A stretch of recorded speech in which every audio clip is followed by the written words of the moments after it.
پھر local council بالتک والتک کے معزز اراکین، ہمارے کرنل عبید اللہ بیگ صاحب اور ہماری محترمہ دلشاد بانو اور تمام کامریاز اور ہندک کے اسماعیلی برادری اور تمام معزز حاضرین محفل، السلام علیکم ورحمۃ اللہ وبرکاتہ۔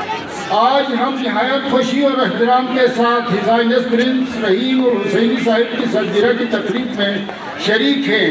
ایک ایسی باوقار شخصیت جنہوں نے تعلیم، خدمت خلق، مساوات اور انسانی وقار کو اپنی زندگی کا نصب العین بنایا۔ ہم شیعہ کمیونٹی ہندہ کی جانب سے اپنی اسماعیلی برادری کو اس بابرکت موقع پر دلی مبارکباد پیش کرتے ہیں اور دعا گو ہے کہ اللہ تعالیٰ ہز ہائنس پرنس رحیم الحسینی کو صحت، کامیابی اور خدمت انسانیت کے لیے مزید توفیق عطا فرمائے۔ قرآن مجید میں ارشاد ہوتا ہے وَاعْتَصِمُوا بِحَبْلِ اللَّهِ جَمِيعًا وَلَا تَفَرَّقُوا، یعنی اللہ کی رسی کو مضبوطی سے تھام لو اور تو فرقہ نہ ڈالو۔ ہنزہ اسی قرآنی پیغام کے عملی تصویر ہے، جہاں شیعہ اور اسماعیلی برادریاں باہمی احترام، تعاون اور اخوت کے جذبے سے متحد ہیں۔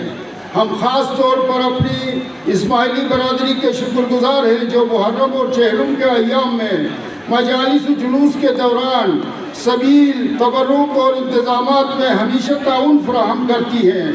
یہی بھائی چارہ ہنزہ کو امن و وحدت کی روشن مثال بناتا ہے۔ ہز ہائنس پرنس رحیم الحسینی، ہز ہائنس پرنس کریم الحسینی آغا خان چہارم کے فرزند ارجمند ہیں۔ ان کے فکر میں تعلیم، خواتین کا بااختیار ہونا، سماجی انصاف اور پلورلزم، کثرت میں وحدت کا تصور نمایاں ہے۔ ان کے والد محترم کا پیغام ہے احترام، مکالمہ اور مشترکہ فلاح۔ در حقیقت قرآنی اصول فعل الخیرات کی عملی تعبیر ہے، جس میں انسانیت کی خدمت ایمان کا لازمی جزو قرار پاتی ہے۔ ہز ہائنس پرنس رحیم الحسینی بھی اسی جذبے کو آگے بڑھا رہے ہیں، انسانیت کے لیے خیر، تعلیم اور ترقی کے لیے نئے امکانات پیدا کر کے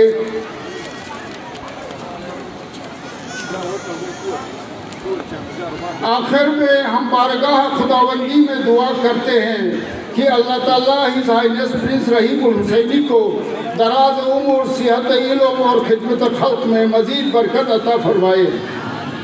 اللہ ہنزہ کی سرزمین کو ہمیشہ امن، محبت اور اتحاد کی مثال بنائے۔ آمین یا رب العالمین۔ والسلام علیکم ورحمۃ اللہ وبرکاتہ۔